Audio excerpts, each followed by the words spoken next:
Topic है concept of imprinting. जंतु कभी जो अपने लर्निंग प्रोसेस से जीवन भर अपने और अनुभव से ये सीखता रहता है। लेकिन कभी कभार अपने जंतु के जो जीवन में है ना, कुछ ऐसी स्टेजेस आती हैं जिसमें वो कुछ स्पेशल लर्निंग प्रोसेस को सीखने के लिए बहुत ज़्यादा उसके लिए अडेप्टिव होता है। और बहुत से जंतु में में ऐसे वो इस जो स्पेशल जो पीरियड होता है उनसे वो गुजरता है, और उसमें उस जो पीरियड होता है उसमें कुछ सीखने की जो क्षमता होती है बहुत ज़्यादा होती है। और ये एक ऐसा पीरियड है जिसमें वो उसी पीरियड में वो सीख सकता है, और अन्य अपने काल में वो नहीं सीख पाता जितना कि वो उसी पीरियड में उसी एज में वो सीखता है। लॉरेंज ने इस इम्प्रिंटिंग जो कॉन्सेप्ट ऑफ इम्प्रिंटिंग के बारे में स्टडी करी थी और इसे इम्प्रिंटिंग का नाम दिया।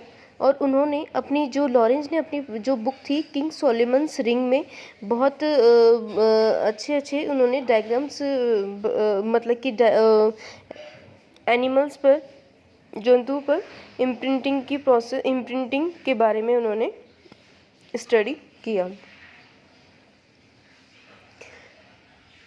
वे जो लॉरेंस थे वो ग्रे लेग जो गीस थी उनके बहुत ज़्यादा शौकीन थे, जिस पर उन्होंने बहुत सारे एक्सपेरिमेंट्स किए और उनकी जंतु के जो व्यवहार होते हैं उनके बारे में उन्होंने जाना। जब वे कौवों जो जैकडॉज होती जो कौवों पर जब वो अध्ययन कर रहे थे तो उन्होंने घोंसलों से बाहर निकाल कर उनको जब वो उन कौवों को घोंसले से बाहर निकालते थे तो उन्हें एल्यूमिनियम का छल्ला पहनाते थे। कुछ दिन उसके बाद उन्होंने देखा कि जो कौवे थे वो प्रोफेसर को देख के, जो लॉरेंस थे उनको देख के डरने लगे। उसके बाद उन्होंने उन्हें इस चीज़ से बचने के लिए उन्होंने कौवों की तरह ही शैतान जो कपड़े होते हैं वो जो कपड़े होते हैं वो उन्हें मुखौटे वगैरह वो पहनना स्टार्ट कर दिया। इस तरीके से ये जो चूजे थे वो उस जो भी थे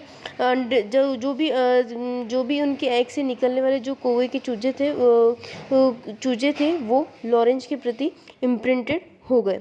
जब भी रिप्रोडक्शन कॉर्टशिप का जब भी पीरियड आता था तो सीज़न आता था, तब वो उस लॉरेंज के समक्ष जो कॉर्टशिप के लिए वो निवेदन करते थे।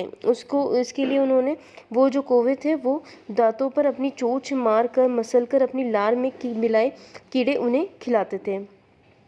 ऐसा व्यवहार अपने जो कौवे होते हैं अपनी जोड़ीदार जो होते हैं उनके साथ करते हैं। और ये जो पीरियड होता है वो अपने इस तरीके से अनेक जंतु के जीवन में जन्म या अंडे से निकलने के तुरंत बाद एक काल शुरू होता है। ये जो काल होता है जाति के अनुसार दिनों, हफ्तों, महीनों या वर्षों का हो सकता है। इस अवधि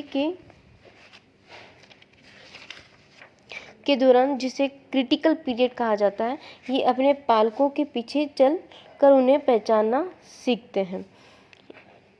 इसमें ये अगर ये पीछे अगर वो किसी भी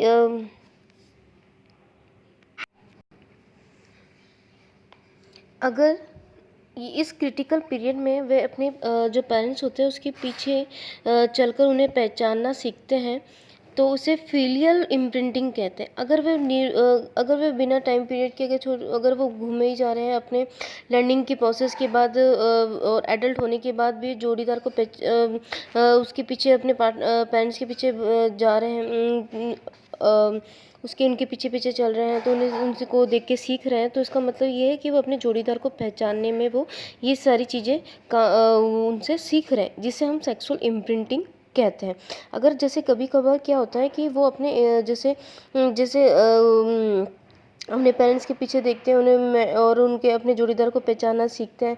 यदि कभी-कभार उनके पेरेंट्स मर जाते हैं तो अगर उन उन जातियों के समक्ष अगर कोई दूसरा जो कोई पेरेंट्स होता है अगर उनके आस-पास हो तो वो उनके पीछे-पीछे चलना स्टार्ट कर देते हैं और इस पीरियड में वह इस क्रिटिकल पीरियड में वह उनकी तरह वो अपने पार्टनर को उन्हीं की तरह पार्टनर को के रूप में ऐसे पार्टनर वो चूज़ करते हैं और उन्हें और उनके साथ इम्प्रिंटिंग उनके साथ जो उनसे वो जो कॉर्टशिप की प्रोसेस वो करते हैं। ये जो क्रिटिकल जो पीरियड होता है वो ये एक बहुत ही अपनी एज में लर्निंग की पूरी एक बहुत ही क्रिटिकल जो एक मतलब बहुत ही छोटा जो समय होता है जिसमें वो सीखने की जो कैपेसिटी होती है उसे हम इम्प्रिंटिंग कहते हैं।